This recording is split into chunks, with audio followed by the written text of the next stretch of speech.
What's up, War Report family? It's your boy C-Dub. It's week 12, so we will be previewing Auburn versus New Mexico State while previewing other games across the conference. We'll do that and more in this edition of the Midweek Report.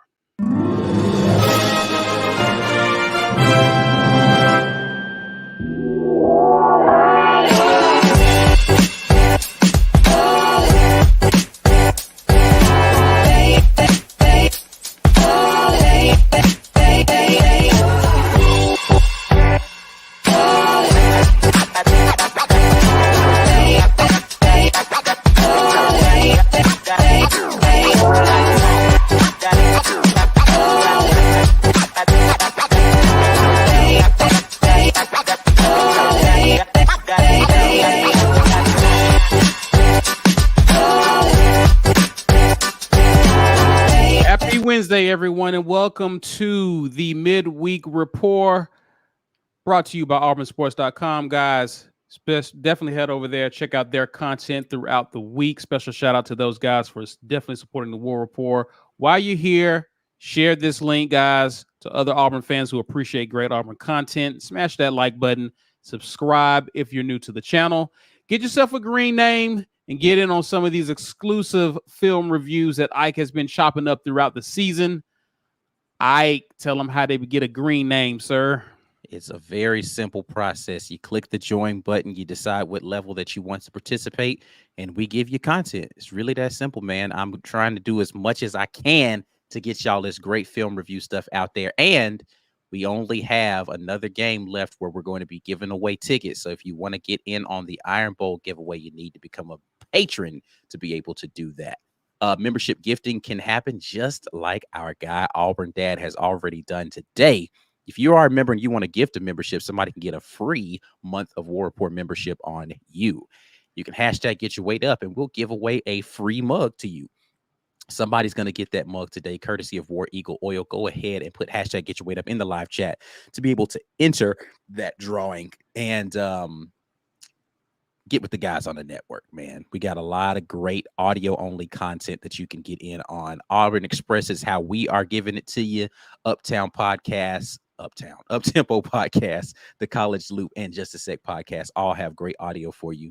If you're driving around and you want to just be able to listen, you can get it in audio format wherever you listen to podcasts. All right, guys, week 12. This is kind of the week before the week. How we feeling? Auburn is looking to really get to 7 wins for the first time in 2 years with the victory over New Mexico State. That's wild, isn't it? But wild. Here we are. How we feeling, gentlemen, about this week coming off of Arkansas week? Talk to me, Mike. Auburn's going to score a lot of points Saturday. Auburn's going to score a lot of points. So I feel good when Auburn scores a lot of points because the way the math works out, the more points you score, the more likely you are to win. So, okay. Yep. Right. Sources. My sources confirm. Right. So don't name those sources, by the way. We want to keep them. But yeah, guys, it's they built some positive momentum. Ike and I talked on the drop this morning about how you can use this game to help move your team forward. Maybe find out what you have for the future, and get some guys. This is the last chance for some guys to get some meaningful playing time. So this should be out of hand by the third quarter, which is what I hope that for this team. I want to see Jarquez get a little closer to 1,000 yards rushing on the season. I think that would be exciting. So if he turns in 150 yard performance, then he only needs to run for like 105 or something to get to 1,000 yards this season. There's some pretty good storylines still left in this one, I think. And then obviously the continued maturation of Peyton Thorne as a quarterback with his arm. Definitely want to see them take more of an approach like they did versus Sanford. Let him throw the ball, get into a groove, get these receivers some reps, running routes and catching the ball and trying to find a groove here before the Iron Bowl. So 2:30 kickoff versus CBS on CBS next week. This is your tune-up game to instill some confidence in your team headed into that game and maybe make a splash in year one as Auburn's first-year head coach. All right, how you feel, man? Great. I feel fabulous. You know, I am not one who likes to get into corporal punishment, but I would like to see an ass whooping this weekend. Yeah, there we go. So I love it. Oh, okay. More curse words. Yeah. B. Yeah, you know, I'm not worried about this weekend. Would like to see some dominance, but I think we're officially 1 month away from early signing day. So this is my annual. I will now entertain any and all recruiting excitement because the home stretch is coming soon. It's coming in. We're coming in hot with that home stretch. This game doesn't really demand too much attention. I can save all my attention for this game until the weekend. The recruiting story is going to live until we flip to Bama on Sunday afternoon for me. So I'm paying close attention. I'm getting overly excited about possibilities like all Auburn fans. Well, most Auburn fans do. I didn't count. And I'm letting myself get taken and swept up in the excitement of what could be for this 2024 class. I am King Boog. I just don't get excited about recruits until they sign. I understand. And that's safe. That's the safest policy because you won't get hurt It's that not way. safe. It ain't even about pain. It's just about it's irrelevant, bro. It's like, oh yeah, they committed. Woo. If commitment meant something, then we wouldn't be excited about flips. You're right. That's a fair point. That's a fair point. All right. The man makes points. Well, well, listen. We'll talk more about recruiting later on in the show. But gentlemen, let's get into the predictions for this week. This is kind of a slow week for the conference because some people are kind of taking a week off, but playing, if you know what I mean. Let's get into how we called it. No surprises there. We all ran the table there. That's a bunch of cupcakes. Huh? That was an easy. That was a bunch of easy week. There was some kind of surefire game. B. Will almost talked himself into picking Florida. He almost did. I went back because I didn't know if Jaden Daniels was going to play. Yeah, that's it. Yeah, that's true. Yeah, he almost talked himself into picking Florida. Otherwise, everybody picked the same folks this week. So yeah, I'm looking back at that slate. Yeah, there weren't a lot of the only maybe iffy game I think was Tennessee versus Missouri. No, it was not. No, it was lopsided. The only iffy game was LSU. Even with Jaden Daniels, that game was in question because LSU can't stop nobody. They put up 52 points. Yeah. And I mean, again, that was my what did we see? Like LSU did all of that and pulled away finally in the fourth quarter. That's how bad their defense is. Correct. Yeah, man. If you think about this, right? Like this man passed for 372 yards and 3 TDs and then ran for 234 and 2 TDs. It's crazy. First player in NCAA history. Somehow is still don't want to put him as the front runner for the Heisman. I just don't. Never been done, Ike. Never been done in the history of college football. Like you have a record-setting day against a conference opponent, and people are like, yeah. Like, come on, bro. What are we doing? What are we doing? I hate how attached the Heisman Award is to team success. Like every now and then they break from it and realize, okay, this guy's just special. It's pretty obvious though. But he's doing it against it's not what bad game has he had? Like Florida State was probably the worst game. Right. And he still put up crazy numbers in that game. Yeah. Like I don't at some point in time, you have to recognize he's just really, really good, and their defense is just really, really bad. Yeah, look, let's for real quick before we move on from this. 3 lost Heisman winners in the history of NCAA: Lamar Jackson, RG3, Tim Tebow, Ricky Williams, Tim Brown, Bo Jackson, Marcus Allen, Jim Plunkett, Ernie Davis, Vic Janowicz, and George Rogers of South Carolina. But listen to some very prominent names that won the Heisman. Tebow, 9-3, 9-3. RG3, 9-3. Lamar Jackson, 9-3. So, Bo Jackson, 8-3. Come on, man, get this man a Heisman already. Yeah, I don't like I said, I don't fully understand what we're watching if we're not seeing Jaden Daniels as the Heisman winner this year. Like, I don't know what football anybody's watching because the man is amazing. Yeah. And and he's doing it in a bunch of different ways, right? Like he's throwing it against pressure, he's hitting deep shots, he's hitting the underneath stuff, he's running, like he's literally doing, like, how many interceptions has Jay Daniels thrown this Only season? 4. Only 4 this season. 4 interceptions versus 30 touchdowns. And That's is nuts, bro. 30 of 46 on passes of 20 yards or more, which is also ridiculous. So, like, I mean, it's not like he's dinking and dunking. That's He's what I'm saying, bro. north This of is 71%, nuts, man. and a completion percentage, and he's throwing the ball down the field. Like, he's putting up literal video game numbers in the SEC West. I will not understand it. I mean, I think if they, I don't know. I'd have to go back and look at 4 lost Heismans. I don't think they can afford to lose another game. Nah, but like, if they lose a game, it will probably be because he had a bad game. Right. Right. Who's left on their schedule? Is it Texas A&M? A&M. And because this week they got a cupcake. Yeah. So, like, man, if I were Brian Kelly versus the cupcake, I mean, because you're not playing for the West, I would let Jaden Daniels go wild this weekend. Here's the thing, like, he's gone wild against everybody. What is padding his stats? I mean, it's gonna look like great at the end as far as when you go and look at the numbers, but like, yeah. That's right. That's what I'm saying. Like, I mean, what else do you want the man to do, bro? I hear you. Yeah. Just what do they call it? It's like the equivalent of the schedule, like the margin of victory. Like, you know how coaches try to pile it on to make it look good. For sure. Yeah, just pile it on, make it look. Let them throw for 600 yards against the cupcake.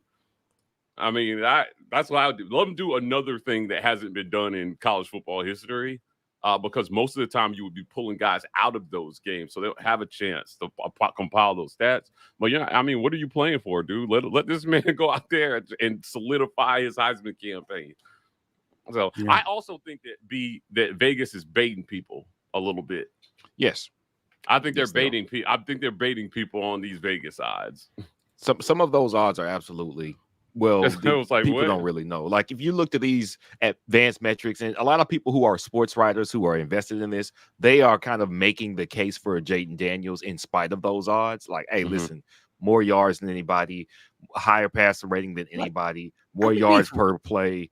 Come on now. I mean, seriously, JJ McCarthy. Are we being serious, guys? It was just because Michigan was winning. But you know what? You know why he's falling off? Well, one of his recent games he was shaking. JJ McCarthy was scratching my head. Yeah. And he had no business on this list. But Michigan's winning.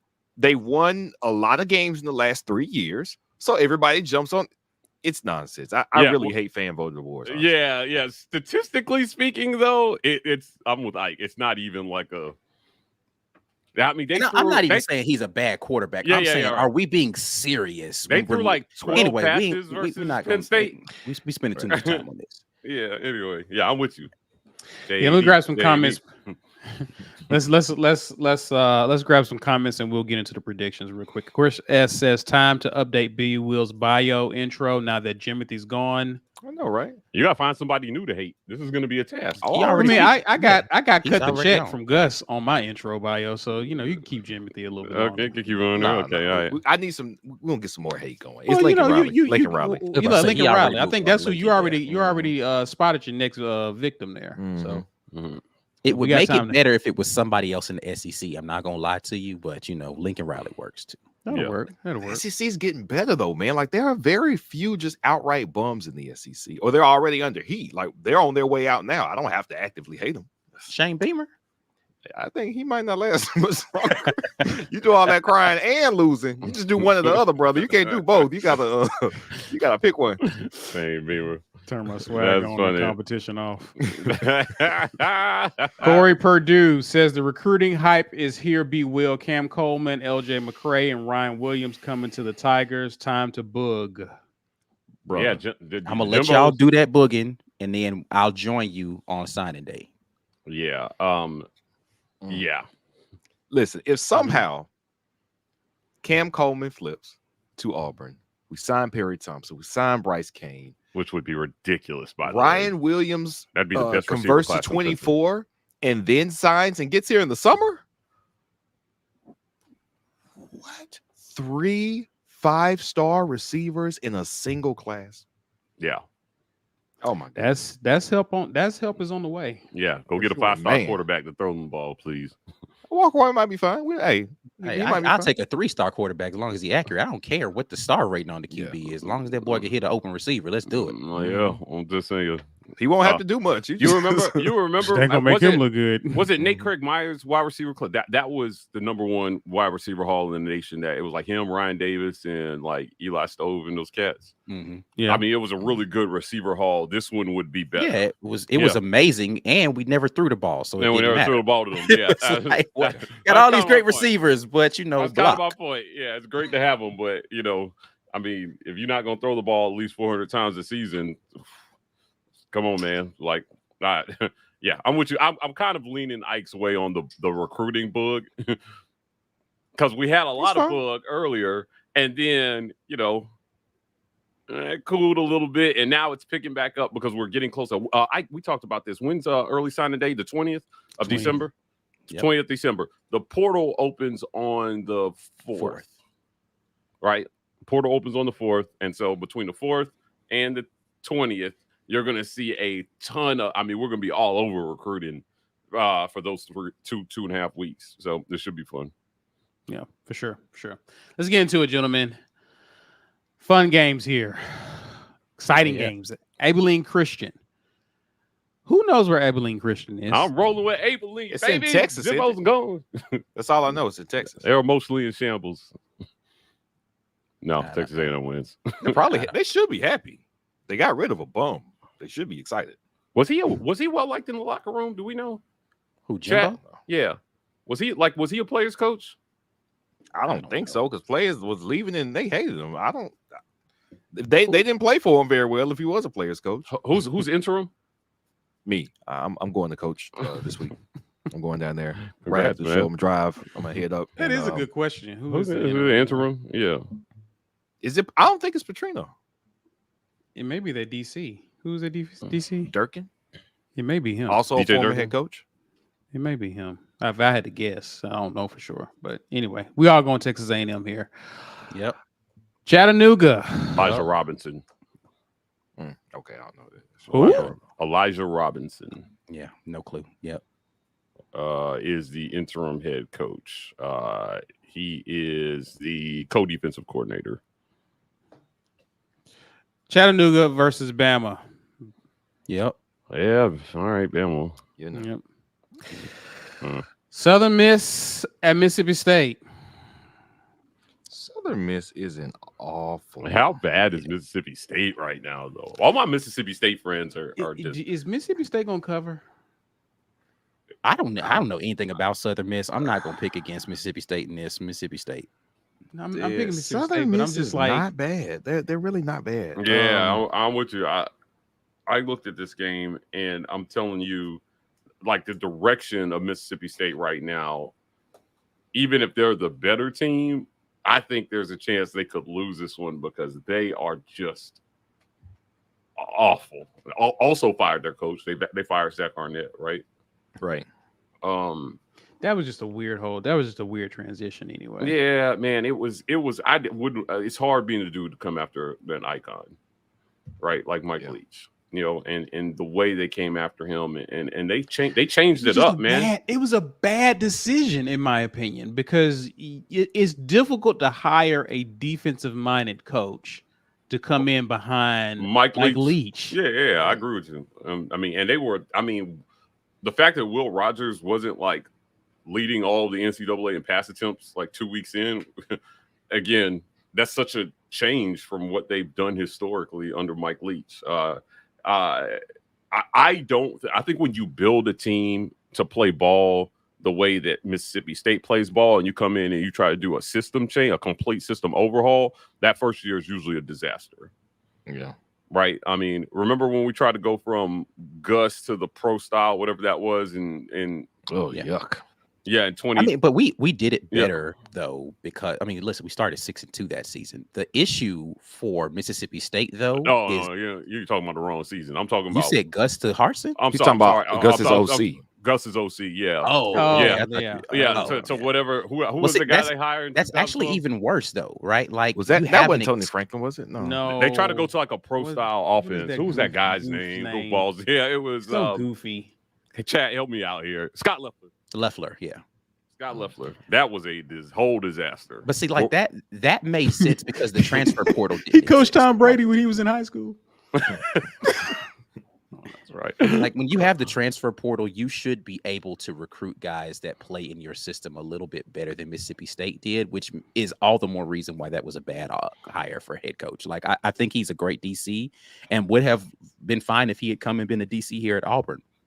But when you're not able to flip your roster in the way that he should have been able to in a year, whether it was all super talented guys or not, that's a sign that nobody has any idea who you are as a coach or as an OC. Right. So you've got to do it was just a bad hire all the way around, and they should have just left the interim on there until they found somebody who was going to be a good fit.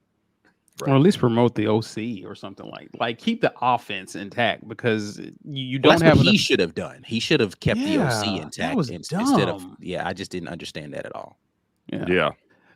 Bankroll says Mississippi State finna bring back Darth Mullen. I Hey, heard it's his a name perfect get fit. floated around. Perfect I heard fit. his name get floated around for sure. Kind of like what Rutgers did. What's his name? He's coaching. He's back there, Shiano, right? He Yeah. went there, and then he went to was it Tampa Bay, and then he Yeah. tried to get the job at Tennessee, and they stopped him. Was that him that tried to get the Tennessee job?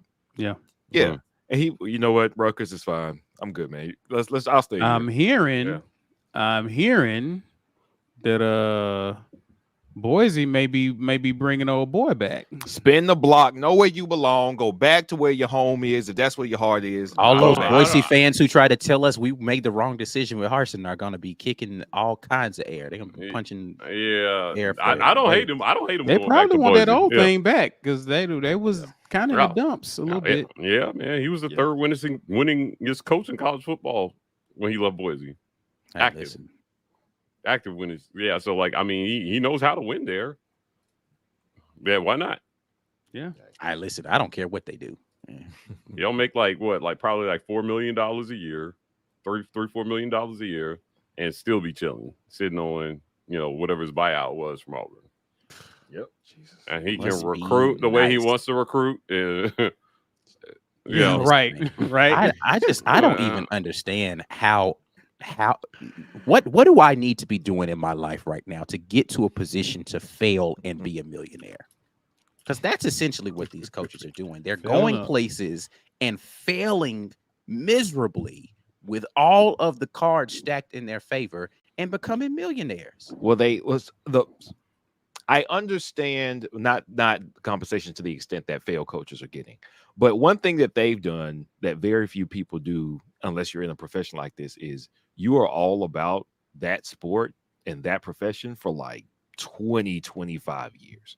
If you're if you're 45 as a head coach, you've been doing this since you were a grad assistant. Like, that's usually where it goes. You either went right from, maybe you played in the NFL and then you got somebody's staff, but a lot of these guys didn't play past college.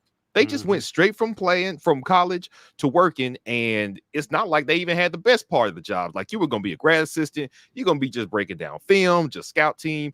I do think they've earned the right to get the jobs, but the payouts, I don't know what changes that. I don't know how, like, $100 million, and even if you're awful, you get most of it to go away. Come on, buddy. Like, there's got to be better things that these schools can do with their money. Your students, your facility, something. Just to pay a guy for being bad, that's awful. Yeah.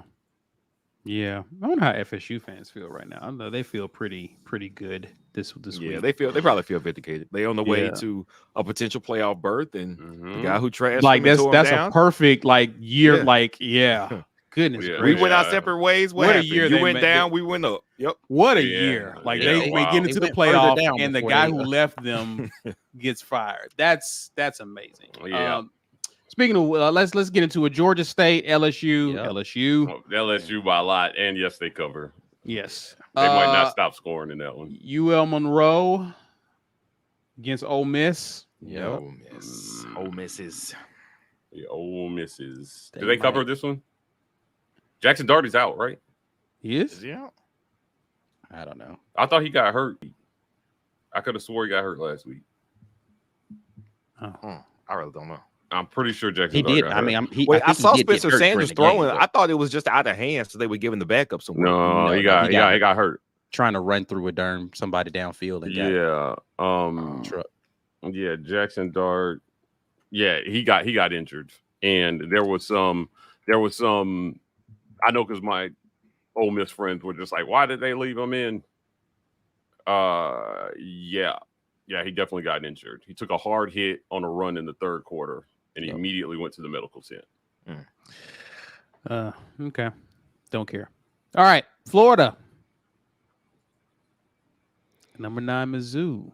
Yeah, Missouri. Missouri. Yeah. Okay. Same What a great here, season for them. What a great season for them. Who was their other loss? LSU. LSU. Yeah, they lost to LSU and Georgia so far. They gift wrapped that game to LSU, but They did. Yeah, they did. Yeah. Number 1, Georgia at Tennessee. Georgia. Any suspense here? No, I can't see Tennessee. Nah, doing I it. can't believe it's just a 10-point game. Well, it's on the road. It'll be like a 14-point win. Georgia really hasn't been taking prisoners here lately. They've just been executing teams. Well, putting teams out Tennessee's there misery. QB is a prisoner. Goodness gracious of his own poor play. No, I think the team is a prisoner of Joe Milton's play. He's holding them back. He's holding them hostage. I'm saying they could have been better. I'm seeing a lot of anti-hypo articles coming out lately. That's so stupid. That's crazy. Yeah, People were just saying, look what Josh Hypo did as a reason why you can be successful in the first 2 years. And now they're anti-Josh Hypo. Listen, you either got the QB or you don't got the QB. That's it. Yeah. If they actually had a decent QB this year, they would be great. And people will be talking about how great Hypo is. He didn't have the QB. Joe Milton was never good. He was never going to be great. I think Hypo actually did a decent job with Joe Milton in the games that he played where he looked all right. He has improved his play since he first got there 2 years ago. Joe Milton's not that guy. That's all this is, people. I think they already got their, what's his name? Nico, whatever. True freshman. He'll play next year. He'll be fine. Joe Milton's just not that good. You can't put a true freshman out there. Josh Hypo is a decent head coach. Please let him work. They losing this game though. All right, Kentucky at South Cackalack. Well, look, this spread has this one close, right? I mean, they're both mid-teams, so yeah, they are. I thought Kentucky was a little better than this. I can see Kentucky playing down. I can see them playing down to the competition. They were a little better Kentucky's than this. just okay, but I'm picking them in this game. But yeah, I can't. I mean, I can't. I have not bet on South Carolina all year. I think in a conference game. Let me look up and see exactly who. South Carolina just hasn't shown me anything this season. They disappointed me so much. Their rush offense and defense are both atrocious. Team stats. South Carolina defense is giving up 424 yards a game. Passing yards are giving up 268. Rush yards 145. They're putting up points. And they're passing the ball well, but all right. I'll say Kentucky. They're defending the run well. Yeah, I'll say Kentucky. I'm gonna go. I'm gonna go Kentucky here. I'm gonna go Kentucky. All right. Well, I guess we all gonna have the same record again this week because yeah, it's hard. It's hard. I mean, no surprises in any of these, right? Like it's even if you were trying, I mean, it would be the biggest reach ever.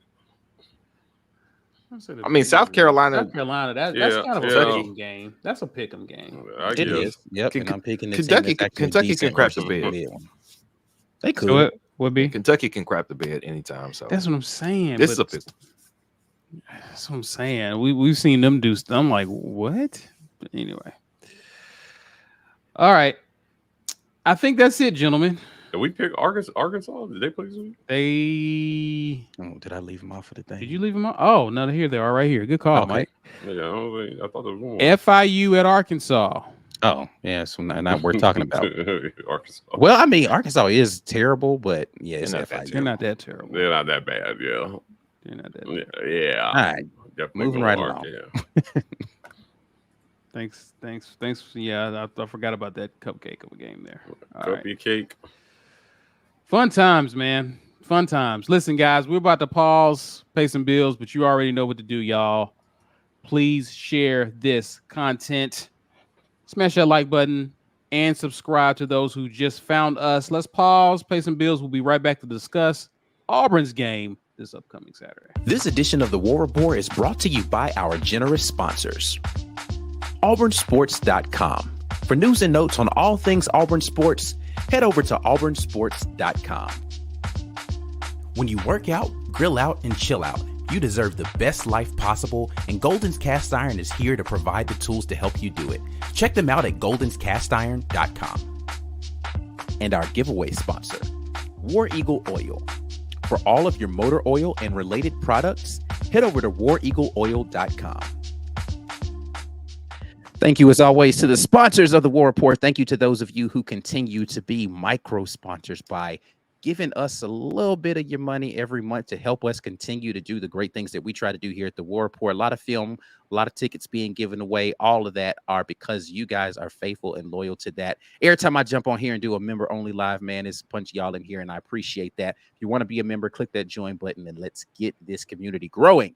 If you are a member and you want to gift a membership, you could do that right now. We appreciate those of you who continue to do that. Auburn Dad, again, shout out to you for that. War Eagle Oil is sponsoring today's giveaway. Hashtag get your weight up in the live chat to be able to enter the drawing for the War Report mug. And one of our favorite sponsors of all time sponsoring today's show is Manscaped. Head over to manscaped.com, use code REPORT to get 20% off plus free shipping when you use that code at manscaped.com, and we appreciate them. All right, y'all, let's get into it. Before we get into it, let's grab some comments here. Riley M. Appreciate you, bro. Says Jimmy Sexton doing the Birdman hand rub as we speak. Yeah, somebody paid for sure. Oh man, I think he doesn't get it until they get it. So really, when Jimbo gets that first $30 million check or whatever, just deposit several $1 million into my account for negotiating this terrible deal for you. That's crazy. That's who's making off like bandits. Jimmy Sexton has definitely been out here working. He I don't know. He's the wizard. He got some naked pictures of somebody somewhere. Man, that's crazy. Goodness gracious. Now that's what we need to be in, Ike. I get paid when you get fired. Like that's a crazy deal. That's a crazy deal. Hey, I want to go back to college. So your boy gonna get fired, right? Well, Jimmy Sexton probably gets these guys deals and then tries to get them fired ahead of time. Oh no, we gotta get him out of here. Be planting seeds in people's mind. He's not really that good, right? He'd be on message boards, just causing hell. No, that would be the funniest thing ever if Jimmy Sexton was like ghost posting on message boards. That'd be stirring awesome. Controversy up, dog. That'd be hilarious. He got a whole team of people just out there posting on message boards. That'd be crazy, man. Oh goodness. Wesley Hilson says, but Milton can throw the ball 70 yards. He can. Verified. It'd be nice if there was a receiver 70 yards downfield on the other end of that reception too. It's crazy. Yeah, that's all that matters is how far you can throw. Yeah. I am Hop. Purchase Super Chat. He says, would you guys be okay now with Thorne having another season to transition to Walker White? Okay, so let me attack this one. The only way I think that most people would say they're okay with it is if you're deciding that how he's ending the season is going to carry over into next year, right? So you've got maybe 2 more games to figure that out versus Alabama and a potential bowl game. Ask me this question again after the Iron Bowl and the bowl game, right? I don't think that question can be answered now. Auburn has the easiest string of opponents, SEC opponents we've ever seen, right? Like, then while you can only play who's on the schedule, you don't even have to win those games. You just have to play. Man, if I would say if he has upwards of 220 yards passing versus Alabama, legitimately, that would be encouraging to me. Don't even have to go out and throw for 300, right? Just well north of 100 against a quality SEC opponent. I can't say that we've seen that versus a quality opponent. Well, not doing anything critically to Correct. put the game in jeopardy by his play alone. Yeah, right. I mean, think about it. Remember, I mean, I don't know if this is he can throw for 200, but if he throw 2 picks, But I don't know if this is a good example. But in the 2019 Iron Bowl, Alabama lost that game, and I came away feeling like they're gonna be all right with Mac Jones. Right? He threw 2 pick sixes in that game too, and I was like, they're gonna be all right with him. So when Thorne threw the interception last week, I've really felt like, as long as the other stuff he was doing continues to happen, you're willing to accept a pick, right? Like, it's going to happen. If you throw the ball enough, it's going to happen. You're going to throw an interception. So, it's just, what are you offsetting that with? Are there enough plays being made, and is he being given the opportunities? What I don't want to see is another year of Thorne and them managing him, right? Like keeping him under 20 throws a game. Like, I want to see them, if he's going to play, I want to see him let it rip.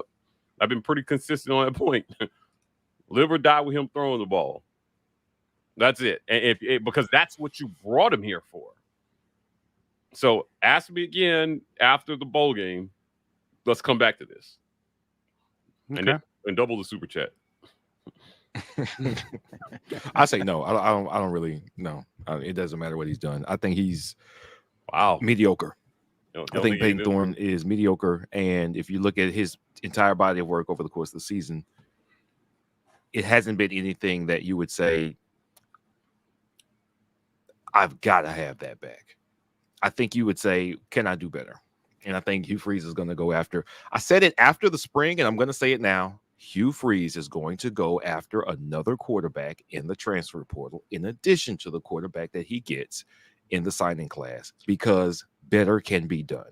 What if they don't get anybody of note in the portal? Like, if it's Peyton Thorne, and let's just assume Robbie and Holden are out of here. You still wouldn't be okay with Peyton Thorne being the dude?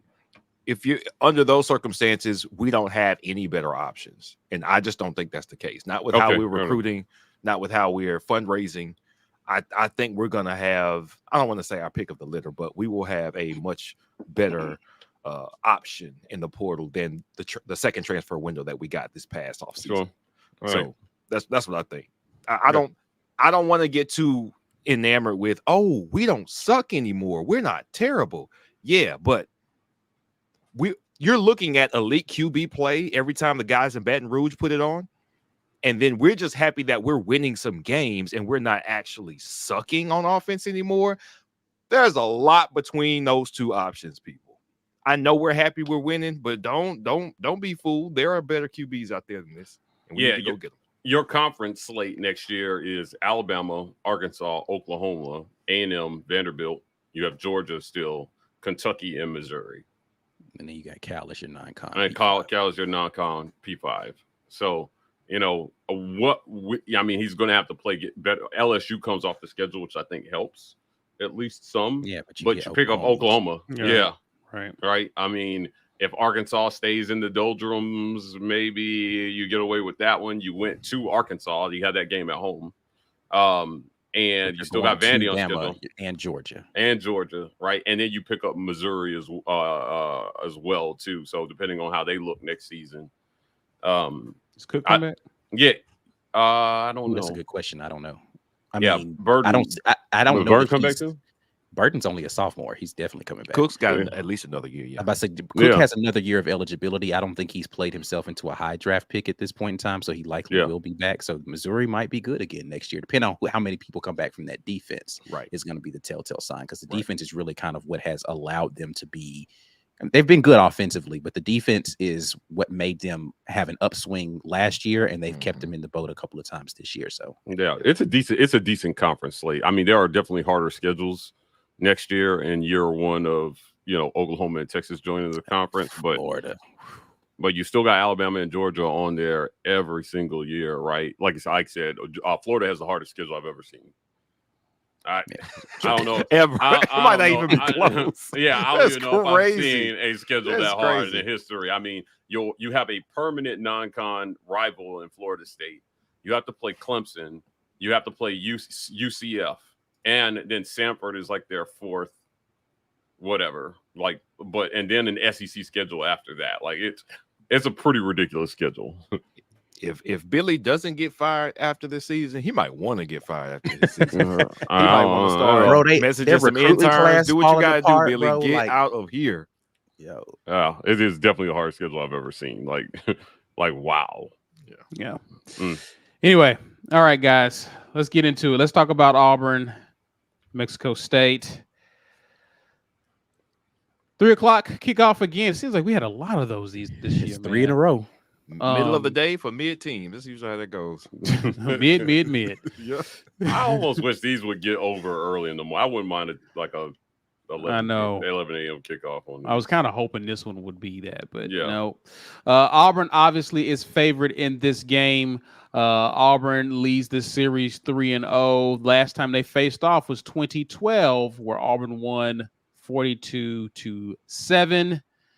Guys, again, Mike G has already kind of given his thoughts overall in terms of what to expect.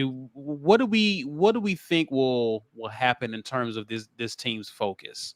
Obviously, this is one of those things to where, we're not looking ahead. Hugh Freeze already talked about focusing on this opponent. Didn't want to even say Bama's name in the presser. Yeah, I'm sure you did, Ike. Yeah. But in terms of keeping this team's focus, what are some of the things you're looking for in this game to really see if this team is really dialed in against New Mexico State? Is it turnovers, penalties? What are you looking to see, particularly in what should be a easy win at home, your home crowd? You're riding some momentum. What are you looking for specifically? I'll start with you, B. I'm looking for the things you said. I want to see limited turnovers, limited penalties. I want to see them continue to spread the ball around to everybody, and I hope everybody can take advantage of their opportunities and catch the ball when that happens. I want to see all the running backs split those reps as evenly as possible. We don't need to have Jarquez out there exposing himself to whatever just to get him over 100 yards. He could probably get 100 in like 2-3 drives, honestly. We shouldn't have to see much of Jarquez past the second quarter here. I know they want to get some guys in numbers like Jarquez. You know what I mean? You want to help them show that productivity, get in the record books, look good for the scouts, and then take them off the field. And I'm hoping everybody can get some of that, some focus. I guess how focused they are on New Mexico State versus Bama depends on how much are you prepping for New Mexico State versus Bama. You know what I mean? Right. I always thought, based on how we looked in the game before the Iron Bowl and then the Iron Bowl under Gus, that he was prepping for Bama for like two weeks straight. Had to be. Because we would often look a little listless in that before Iron Bowl game. Yeah, we look a little sluggish. Yeah, but they come out and give Bama hell for 4 quarters, and I was like, okay, Gus, I see, you're playing for that game, but I hope I don't see that here, and I don't think this team will, because they need to keep it in full gear. Like, they need to go pedal to the floor here, because they've got the momentum, because they've been playing well. Their confidence needs continued success. Not that they would have trouble finding it against New Mexico State, but I still think that you have to come out and play well, prepare for this opponent, because all of it's going to make you better. We haven't had enough successful offensive games to go, all right, we'll just dial it back. No, don't dial anything back for anybody. Play. Score points. Have complete drives. Get those calls in as quickly as you want to. Practice that hurry up. We're going to need all that going full throttle. So hopefully we will have that going. I expect a very clean game, a polished game, and some fluidity on offense for New Mexico State. Ike, what about you, man? How long should we expect to see key starters in this game? Yeah, I don't really want most of them to even see the second half of this game. The reps is cool, but I'd rather the health and safety be the priority for this week. Go out there, dominate the first half, and then get some reps for your backups this week. Because if it's close enough a game in the second half where we still feel like it's in doubt, then we didn't handle business, and that's not what I want to see. And you'll see that the team that just dismantled Arkansas shouldn't struggle with New Mexico State. Yeah. It just shouldn't. Like there's no real reason, especially if Diego Pavia is not playing. If Pavia is not, and because he is their offense, right? I was about to and say, I don't. I mean, he's not for sure not going to play. But if he's let's say he plays, if he's not 100%, then there's no legitimate reason why Auburn should struggle in this game, other than they didn't come in focused. Otherwise, you should dismantle this team just from a talent perspective, from an overall, like this defense has been dominant against everybody. This offense is starting to get warmed up. This offensive line is moving people off the ball 2-3 yards before contact with there's no reason you shouldn't be able to continue that trend against New Mexico State. So you're asking what I want to see. I want to see first half dominance, no silly penalties, no silly misalignment, stuff like that shows that you weren't focused and dialed in on what's supposed to be happening. And you should, if you do those things, right, you just handle the details of get in there, get lined up properly, don't have penalties on post or pre-snap or post-snap, then you should win the game. Because from a talent perspective, if you're where you're supposed to be, there's no reason why they should be able to move you off your spot. Mike, what do you expect defensively from this team, especially if, to Ike's point, if Diego Pavia at the very least he plays but isn't 100%, or worst case, he doesn't play for them, he doesn't play at all. What are you expecting from this defense? Do you expect a continuation of dominance in the trenches, turnovers? What do you expect to see defensively? I don't think we should expect to see anything different than what we've seen all year. They've been good all year. This should be their seventh game this season of not allowing an opponent to more than 2 scores. They've done it 6 times already this year, man. They're good. Dude, this defense is good. Ron Roberts has done a great job. I mean, they may not be deep, but at the one, I'm telling you, if you don't lose time of possession, they absolutely can shut down an opponent. Right? Don't hang them out to dry on short fields, and they will keep the other team off the scoreboard. So I expect them to continue that. Can we keep the streak alive with turnovers? Yeah, absolutely. Yeah, absolutely. As a matter of fact, I expect to see a pick 6 in this one. Okay, I expect to see a pick 6 in this one. Ike and I talked about it being Keontae. Potentially, my boy go ahead. All right, but he the only one ain't got one so far this year. Man. I expect to see a pick 6 in this one. Call a special teams touchdown last week. This week it'll be a house, something to the house, right? Like they're going to put a lot of pressure on them, and they're going to throw some bad pass is going to get thrown up. That's going to be picked off and taken to the house in this one. So I'm calling this one 49-14. Because I expect the first team defense to come out and the second team defense to give up a score. But they've been so good all year. I just don't like. I think that this was Auburn's dream scenario in terms of like first year defenses under Ron Roberts. Man, they've just been really, really good. And they got some guys coming. They got some dudes coming in. Wait till he gets his recruits stacked on that side of the ball. Man, I think they've shown a lot already just with what they've had. So once he starts getting 4 and 5-star guys in, more of them, it's going to be ridiculous to watch. New Mexico State has no chance in this one unless Auburn is just turning the ball over offensively. That's the only way I can see them scoring at any rate to make this interesting on this defense. They will dominate. They have consistently showed up week after week. This week won't be different. Does Auburn turn the ball over? God, I hope not. I mean, our QB is prone to turn the ball over. That's, I mean, we can say that even with him playing better, he's going. Remember how we used to talk about whether it was what's his name? I'm going to say yes. I'm going to say they do have a turnover in this one. Yeah, I think he gives one away. It won't decide the game, so yeah. It'll be a turnover. Okay, all right. I don't want to see no darn turnovers, man. Come on. I don't see it, but yeah. I mean, if you're asking me if it's going to happen, Like, one thing that I definitely don't want to see, the most frustrating thing in games like this is when you get through your conference play for the most part leading up to the Iron Bowl and you're relatively healthy. This is not the game that I want to see guys dropping and getting injured. So for me, the biggest victory in here is getting a win and getting out with your key contributors healthy in this game. So to your point, Ike, I definitely want to see them dominate a clearly inferior opponent. One of the things I pointed out about New Mexico State is they're 8-3. I think they will be playing in their conference championship, but their 8 wins have come against teams with a combined record of 23-48. Auburn should win this game handily. Yeah, there's a lot of people. It's a comment that everybody on social media keeps talking about how Hugh Freeze lost to New Mexico State last year with Liberty.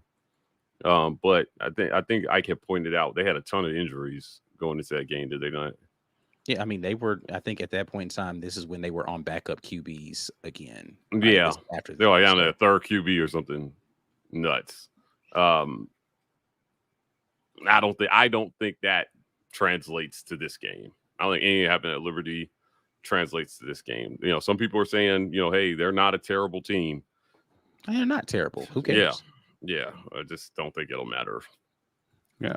For sure. I mean, I understand we can't look past them stuff. Like, listen, bro, listen.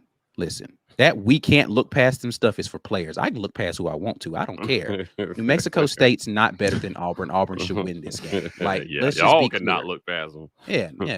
I don't even see them. They're a decent team. They could come in here and stop. Everybody, We look past Bama talking about signing day. This is the like, fans are the only people who do this crap, right? Because you don't. Yeah. We just went through every game in the SEC schedule, and nobody was sitting there like, they better not look past Abilene Christian. No, you didn't say that. You only said that for Auburn. Stop it. Yeah. Stop it. New Mexico State's not beating Auburn. If they do beat Auburn, it's because Auburn went in there and didn't handle business. It ain't got nothing to do with how good New Mexico State is. Stop. Auburn had bad tacos the night before. That's this game has nothing to do with New Mexico. This is our flu game. Right. Who won the flu game? The dude with the flu. Well, yeah, but that's Michael Jordan. We ain't Michael Jordan, man. And he was also playing in a championship against another quality team. What did Bird call him? What did Bird call Jordan if God came down and played ball? Jesus and sneakers, bro. Come on, man. Come on, calm man. down, people. Like, this is not about New Mexico State. They're not better than Auburn. Y'all stop being scared. Oh, we better not look past. No, yes, look past them all you want to and call your team for a dub, man. Stop being some little. Yeah. This is the safest spread of the weekend to me. Again, I don't care about none of that, bro. All I'm saying is there's not a universe that has Auburn playing Auburn football and New Mexico State winning. So yes, players, please don't look past them. Go out here and handle your business. Me as a fan, dub. Keep it moving. We predicted this as a dub at the beginning of the season. It's a dub still today. Hey, Mike, Dr. Strange couldn't even find a win. Oh, man. Yeah, I mean, we got to relax, man. Stop all this. Bro, Holden Gerner could start this game for Auburn, having started 0 games in his career. Auburn should still win this game. They should dominate this game. Yeah. Stop. Yeah. Let's be for real, man. Again, the convergence of things that would happen for Auburn to lose this game is disastrous for the remainder of our season. A complete and utter failure of coaching and preparation to lose this game. Like, I mean, again, I'm saying, like, everybody got to get hurt. The coaches got to come out here calling triple reverses and then a pass from Holden Gerner in the slot again. They got to play and high. They got to play what's your boy name? Caleb Wooden at running back all game. And stop, man. Stop, bro. Yeah. Look at Edward. I'm starting to scare him because I'm being too confident. I don't play for Auburn. I don't play for the team. I can't jinx them. I didn't give them the talent that they go out there and play with. That's what I can't you think. snatch it from them. Yeah, I don't have the Monstar football version of it where I can snatch their powers away for a game. None of that is real. Y'all have to stop living in this voodoo society where people are jinxing people. You either play ball or you don't. Yeah. Nothing I'm saying today jinxes them. Do you think we put up 48 just because John Neighbors said 48 in that game? No, John Neighbors is he just said something stupid and now he got to live with it. I'm telling you, there's not a universe that has Auburn playing Auburn football. Notice I qualified my statement. You go out there and play your game, you beat the brakes off of them. It's that simple. It's really that. Like New Mexico State's not that good. They're decent. They're not that good, y'all. Settle down. And you're Settle at home and like, you know what I mean? Just like, not like, come on, yeah, man. just not, No, this not a Harsin thing, man. People been doing this for years. They always do this crap. They always, every year. Man, I don't know, because such and such might be. You remember that one time when, it ain't the first time. It's stop, man. Stop. Massa not coming to beat you. You us free now. We's free now. Stop. Yeah, Auburn's gonna win. Yeah, I'm gonna go with that. I'm gonna go with that. All right. Tamika Williams says, let's highlight that Auburn had only had 2 penalties thrown for a total of 10 yards last week. Yes, Hope man. that continues. Anytime you are Maybe not next getting week. penalties is a good thing, right? So They have been playing relatively clean. Yeah, play a in the clean past few game. games. But the game is at home. You don't have a raucous crowd to deal with, and you were on the road last week. You kept penalties low. Executing, that points to execution, right? Now, the game, when your opponent is actually pushing you, I think you see more penalties. You see guys play a little tighter. They were absolutely under no duress last week. So it would have been disappointing to see penalties under those conditions when a team is playing as bad as they can play if you're still getting penalties, right? So that should be, again, the case this week. There's no reason for penalties. Yeah. Right. Agreed. Corey Purdue says, appreciate the super chat. He says, rumors of Dante Moore from UCLA entering the portal after Chip leaves. Yeah, I've heard this. Yeah. Chip leaving? Oh, they saying he already is on the way out. I don't know if he actually got fired, but yeah, they've been dropping a lot of winnable games this year. Yeah, it wasn't 2010 Oregon that rolled out there that they thought they was going to get with Chip. Yeah.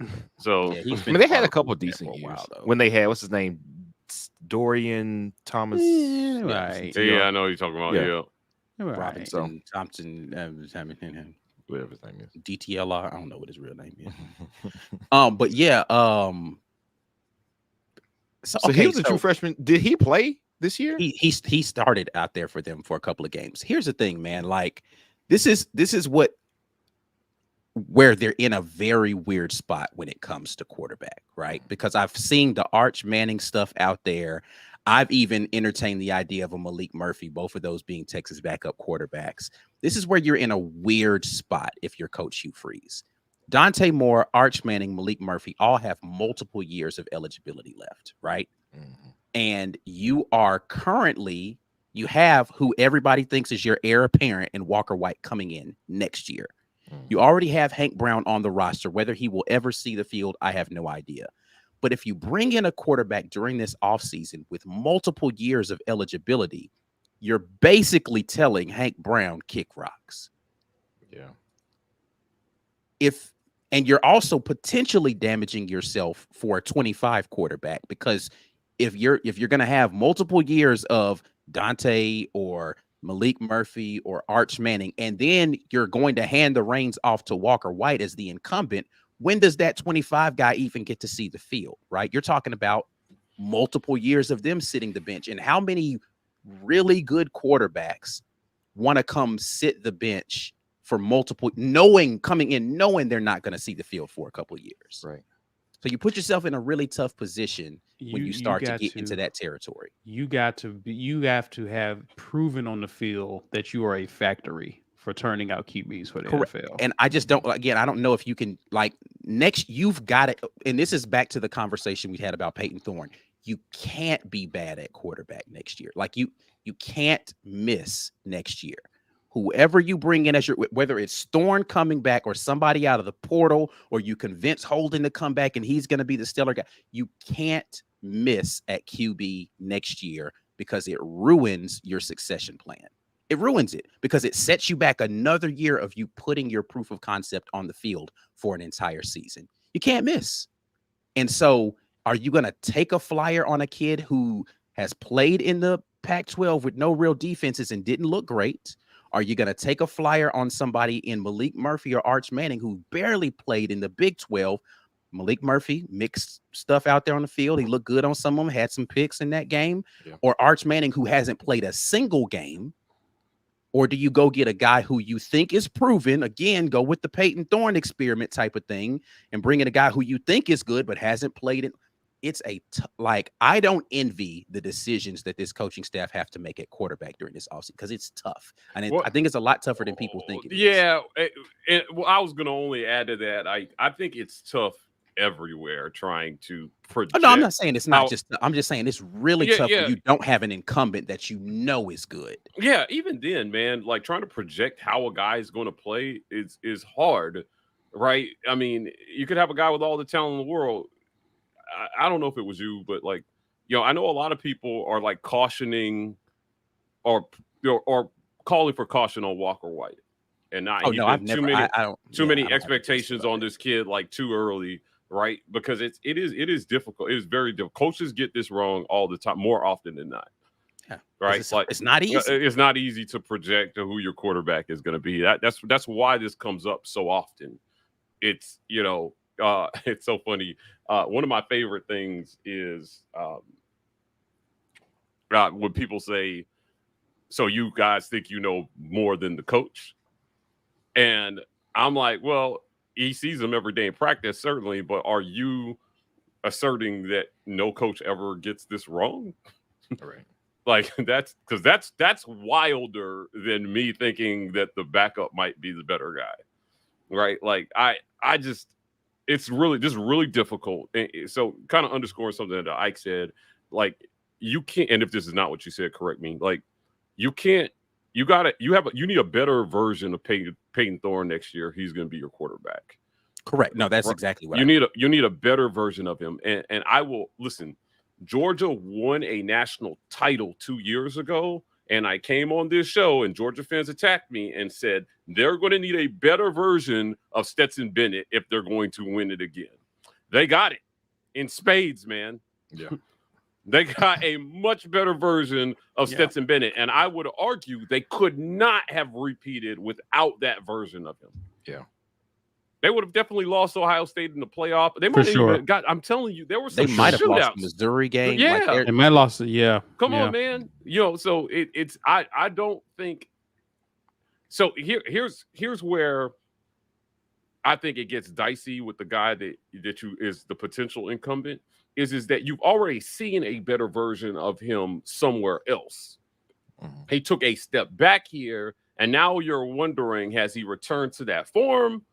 Or, this is why I think these after this game, these next couple games are really important in terms of determining that.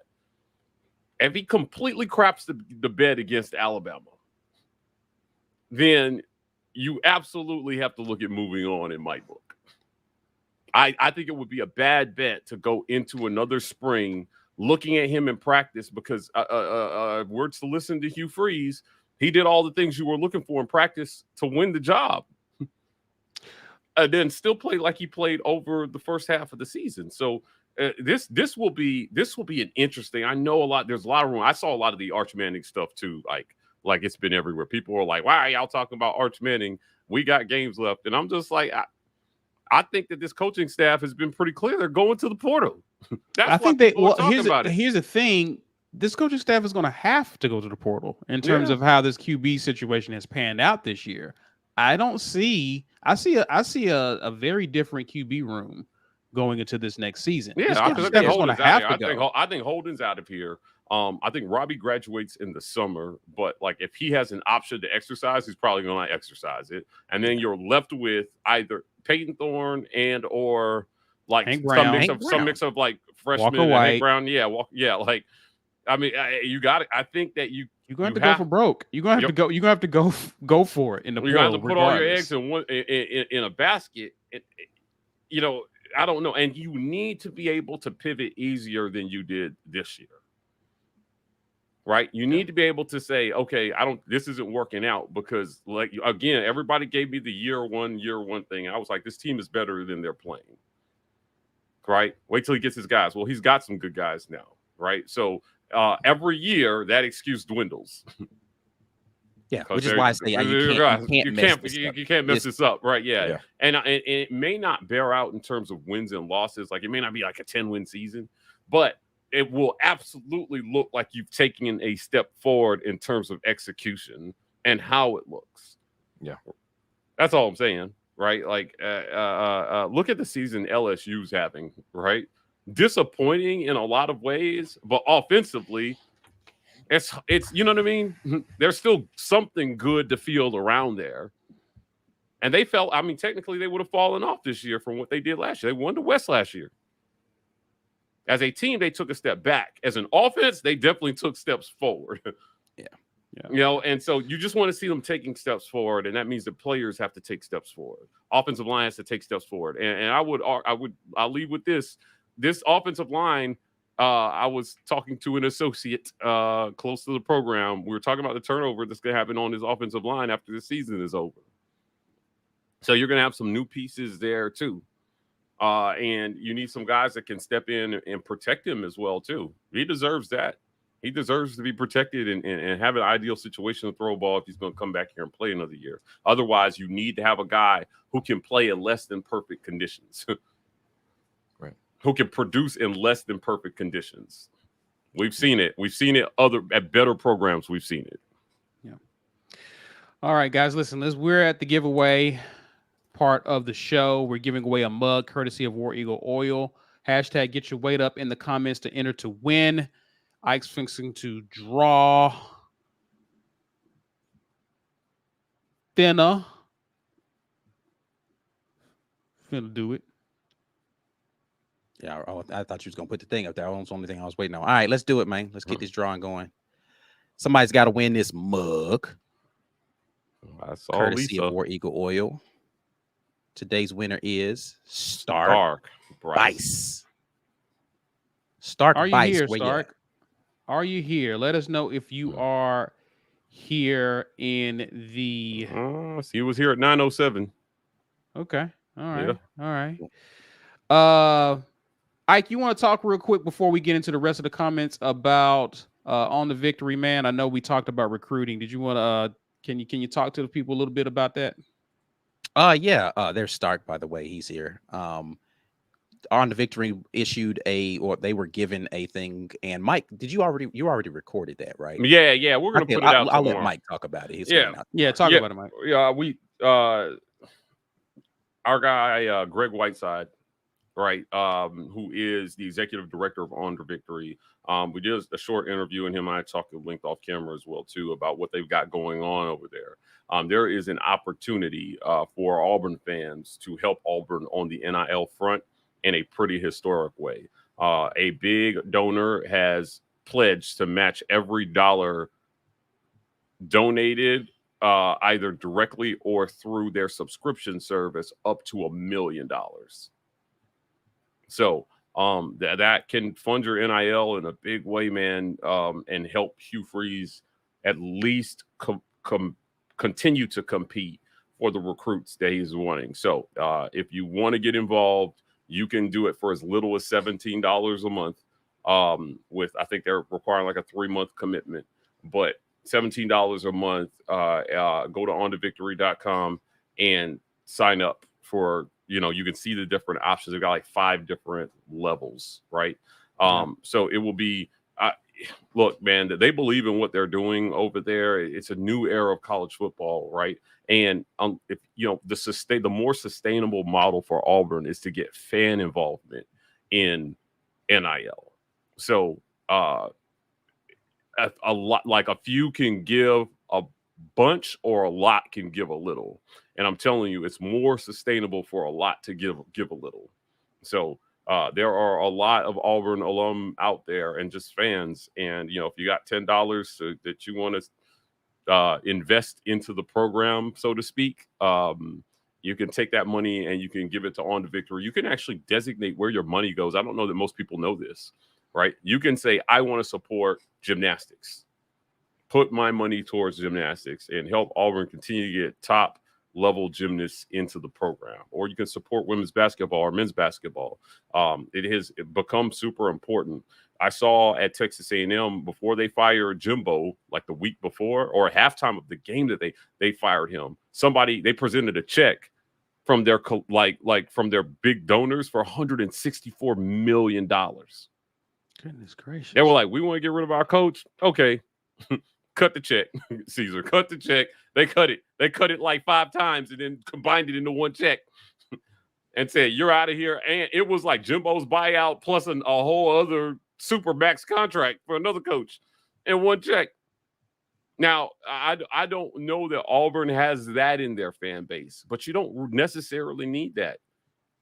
We've heard of some of the deals that these athletes are signing. I'm telling you, just if you sign up at On to Victory and you decide to give, $17 a month, which again is their deal, there's some perks and benefits to that. But if they can get, $1 million from the fan base, this donor has pledged to give another $1 million. It's $2 million for Auburn to go out and compete on the NIL front. So please consider it. I think if you love Auburn, this is a great way to invest in the program in a small but easy way.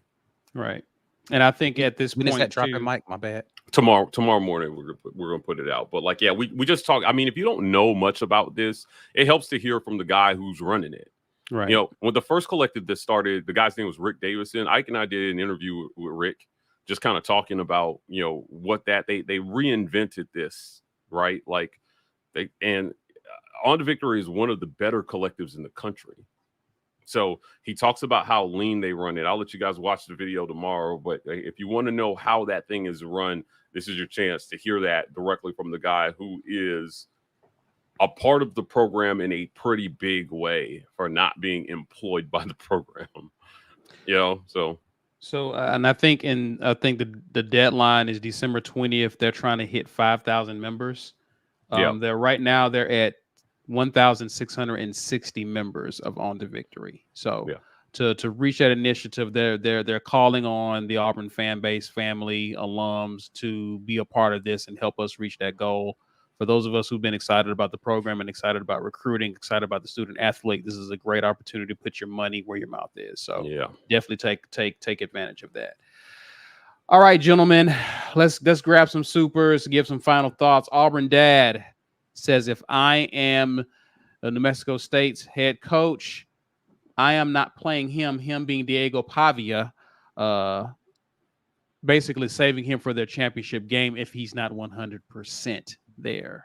Yeah. They've got a pretty good season in conference going. So I would also not waste him on a game you're getting pretty much paid to lose. Yeah, pretty much. Isaac Cooper says Jay Simp is going to be that guy with the pick six. Okay, all right. I don't hate it. I don't hate it. He's already got one. He's already got one on the season, so this will be number 2. Okay, all right. Yeah. Was better than 1, 2. 2. Wesley Hilson says we have time to talk AU basketball tonight. Let's say we'll talk about it tomorrow. Tomorrow.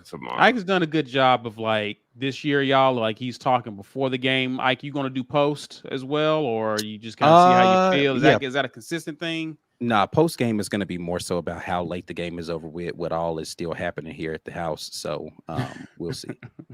Playing it by ear, but Ike is doing a good job of covering that. So there will definitely be time and opportunities to talk basketball on tomorrow for sure. James Barnett, appreciate the super chat. He says, fellas, I don't want to see Peyton Thorne taking unnecessary hits. God forbid if he gets hurt.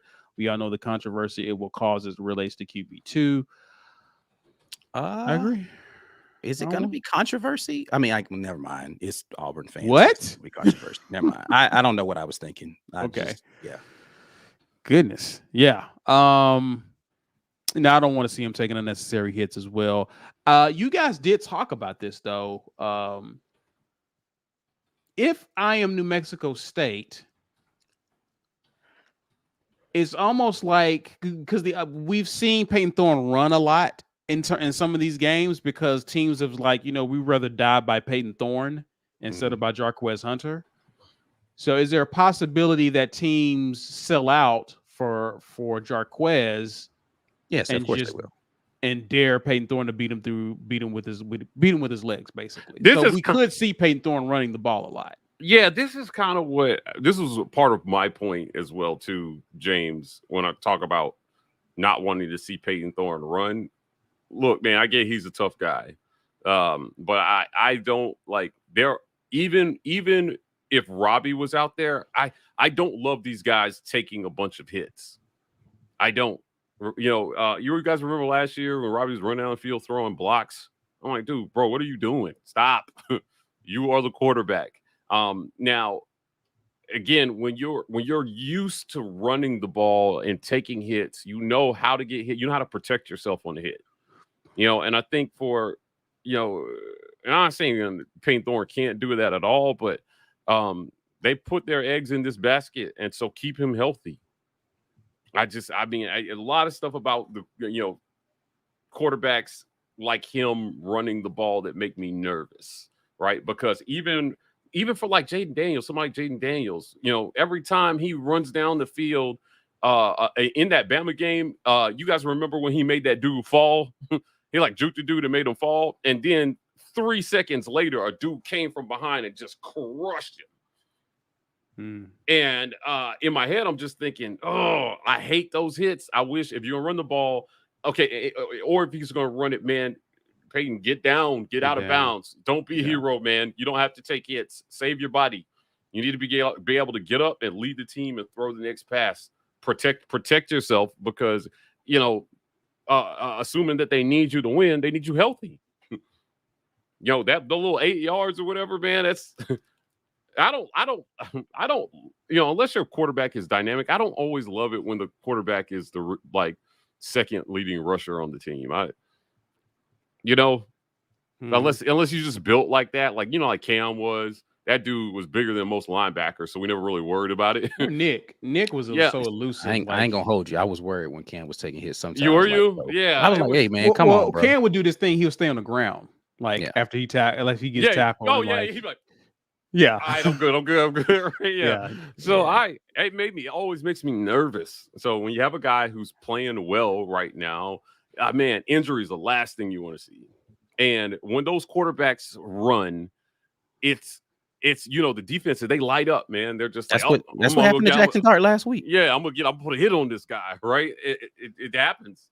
It happens. But you saw what happened to them. He got knocked out in a game that they probably weren't going to win anyway. Right. It sucks, man. I know it comes with the game. I'm just saying I think that you have a lot of capable ball carriers. Let those dudes take the hits. Yeah, I'm with you though. I'm with you on Peyton Thorne has to protect himself when he's running because sometimes he does leave himself vulnerable to a big hit at times. Yeah, protect yourself, man. Protect yourself. Yeah, for sure. Sherman Sawyer says, "Is Arch Manning in the portal?" Well, no. First and foremost, the portal's not open. It's not open, nobody is in the portal. But the speculation around Arch is because there is growing speculation that Quinn Ewers is going to return for his final season. And so when Arch is now third on the depth chart there, people are thinking, okay, Malik Murphy is going to be QB2 / incumbent. That means Arch is not going to want to wait around another season to get his opportunity to compete for QB1. Yeah. Some program will take him and almost guarantee him the job. Yeah. Right. Yeah. Exactly. He's that kind of prospect. Like somebody will take him and say, yes, you will, barring a active guy, you're going to be the starter here. Yeah, for sure. Congrats to our winner, Stark Bice. Email us, business@the.war report. We need your physical address, and we'll send you that mug. Congratulations, good sir. All right. Closing thoughts, gentlemen, before we get out of here about this game. Any other thoughts? Yeah, Auburn should win. That's really my only thought, bro. Like, let's Auburn get should out of win. this game with minimal injuries, handle business in the first half. Let some of these young guys get in and get some playing time. You got plenty of guys who aren't even close to burning a red shirt. They need to see the field, get some experience out there playing live reps against somebody that's not in the same color uniform as they are. Needs to see it happen this week. Agreed. I think we got super came in here at the last minute. War Eagle says we need to invite the Bama band and tell them they got to play from the parking lot. That's funny. What is 1296? There's a joke there. I know there is. Is there a joke? I don't know. Tell me if there's a joke. Yeah, it was. It was a unique amount. I noticed that, but yeah. Screw their band. I agree. I don't like their band either. The band is worth bums. But yeah, tomorrow we got Whiteside dropping in the morning. I got some New Mexico State and basketball film I'm trying to get done tomorrow. Y'all go watch the darn basketball fireside we put out there, man. For some reason, y'all decided y'all didn't want to watch the basketball fireside of all the firesides we did. That's out there. Janai Broom, Chaney Johnson, Leor Berman fireside is up right now. Y'all go watch that. Basketball has a game tomorrow versus who do we play tomorrow? Notre Dame. Notre Dame in New York. They're playing in New York. So we'll be having the pregame for that. And I think that's all we got, man, coming up tomorrow. Still quite a bit of content tomorrow. So y'all make sure y'all check us out. Yeah. I tell people how they can get a green name, though. Real easy. Click the join button and somebody named YouTube will let you do that.